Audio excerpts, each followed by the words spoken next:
আসসালামু আলাইকুম।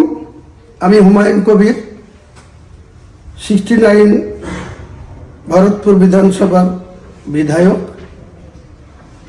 গোটা বাংলার জনসাধারণের উদ্দেশ্যে আমার বিশেষ বার্তা যে আগামীকাল ঠিক বেলা 12টায় বেলডাঙ্গার মির্জাপুর খাগড়ুপাড়া মোড়ে একটি বিরাট সাধারণ মানুষের উপস্থিতিতে একটি বিরাট রাজনৈতিক জনসভা অনুষ্ঠিত হবে। আমার নতুন রাজনৈতিক দলের সূচনা এখান থেকেই ইনশাআল্লাহ আগামীকাল ঘোষণা করা হবে। গোটা বাংলার সাধারণ নিপীড়িত, বঞ্চিত, লাঞ্ছিত, অপমানিত মানুষকে সঙ্গে নিয়ে বাংলার উন্নয়নের জন্য, বাংলার মানুষের ন্যায্য অধিকারকে প্রতিষ্ঠা করার জন্য বাংলার সাধারণ মানুষ দলমত নির্বিশেষে যে যা দলে ইতিপূর্বে যুক্ত আছেন বা হয়ে আছেন, তাদের সকলের প্রতি আমার আবেদন, আগামী দিন যে নতুন দলের সূচনা 22 ডিসেম্বর সোমবার বেলা 12টায় বেলডাঙ্গার মির্জাপুরের খাগড়ুপাড়া মোড়ে 50 বিঘি জায়গার উপরে একটি বিরাট রাজনৈতিক সভা অনুষ্ঠিত হবে।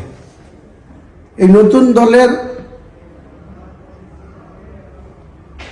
চেয়ারম্যান হিসাবে আমি হুমায়ুন কবির আপনাদের কাছে, সকলের কাছে আবেদন রাখছি যে আমার সঙ্গ দেওয়ার জন্য আমাদের কালকের জনসভায় বেলডাঙ্গা তথা গোটা মুর্শিদাবাদের 26টা ব্লক, এছাড়াও মালদা, উত্তর দিনাজপুর, দক্ষিণ দিনাজপুর, কুচবিহার, নদিয়া, 2 বর্ধমান, বীরভূম, হুগলি, হাওড়া,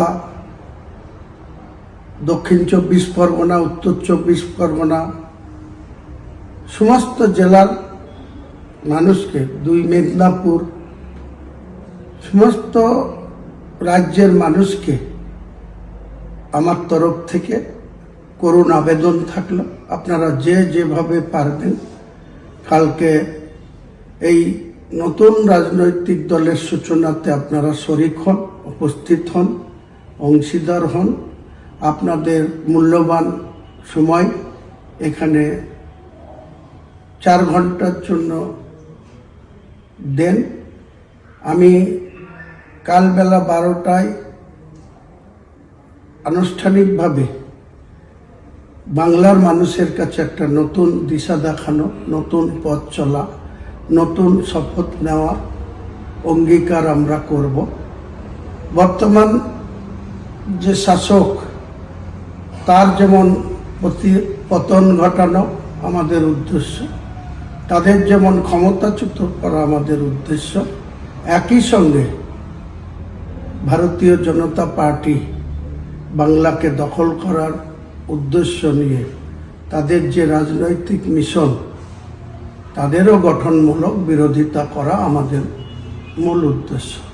কাজেই আমাদের এই সার্থকতা যাতে আগামী দিনে সাধারণ মানুষের সার্থকতাতে পরিণত হয় বা সাধারণ মানুষ যাতে এতে উপকৃত হয়, তাদের ন্যায্য অধিকার যাতে প্রতিষ্ঠিত হয়, বাংলার উন্নয়ন যাতে দ্রুত গতিতে আগামী দিনে কর্মসংস্থানকে আমরা বেশি বেশি করে গুরুত্ব দেব। আমরা সরকারি কর্মচারীদের যেভাবে বঞ্চিত করা আছে, তাদের ডিএ কেন্দ্র সরকারের সমাহারের ডিএর সঙ্গে অনেক তফাৎ রাখা হয়েছে। এক একটা কর্মচারী যে যেমন তাদের স্যালারি, তার থেকে কেউ 15,000, কেউ 18,000, কেউ 12,000, কেউ 20,000, কেউ 30,000 করে তারা ন্যায্য তাদের যে অধিকার সেটা পাচ্ছেন না সরকারি কর্মচারীরা। সেখানেও বর্তমান সরকার বিভিন্ন রকম ছলচাতুরি চালাকি, বাংলার আপামর জনগণের সঙ্গে তারা মিথ্যাচার চালিয়ে যাচ্ছে। এছাড়াও অনেক কিছু ঘটনা ঘটে গেছে বিগত 2 বছরে, আপনারা সবাই অবগত আছেন। উল্লেখযোগ্য ভাবে অনেক জায়গাতেই মানুষের যে ব্যক্তিগত স্বাধীনতা সেখানে হস্তক্ষেপ হয়েছে। কাউকে ঠিকমতো শান্তিতে ঘুমোতে দিতে চায় না এই সরকার। কাজেই মানুষ আগামী দিনে নিজের যে সাংবিধানিক অধিকার, সেই অধিকার নিয়ে আমরা কোনো কারোর সঙ্গে কম্প্রোমাইজ করব না। বাংলার সম্প্রীতি বজায় রেখে বাংলার প্রত্যেকটা ধর্মাবলম্বী মানুষকে যথাযোগ্য সম্মান দিয়ে আমাদের নতুন দল আগামীকাল 22 ডিসেম্বর ঠিক বেলা 12টায় আমাদের সভা শুরু হবে। তার আগে বেলা 10টা থেকে 12টার মধ্যে বাংলার বিভিন্ন প্রান্ত থেকে যে সমস্ত মানুষ আসবেন তাদেরকে আমি আগাম শুভেচ্ছা অভিনন্দন জানাচ্ছি। এবং কালকে আসুন, আমরা সকলে হাতে হাত রেখে সম্প্রীতিকে অটুট রেখে বাংলার উন্নয়নে ঝাঁপিয়ে পড়ি। নমস্কার। কালকে 22শে ডিসেম্বর সোমবার বেলডাঙ্গার খাগড়াপাড়া মোড়ে বিশাল জনসভায় দলে দলে যোগ দেন। সকল কাছে আমার বিশেষ আবেদন রইল।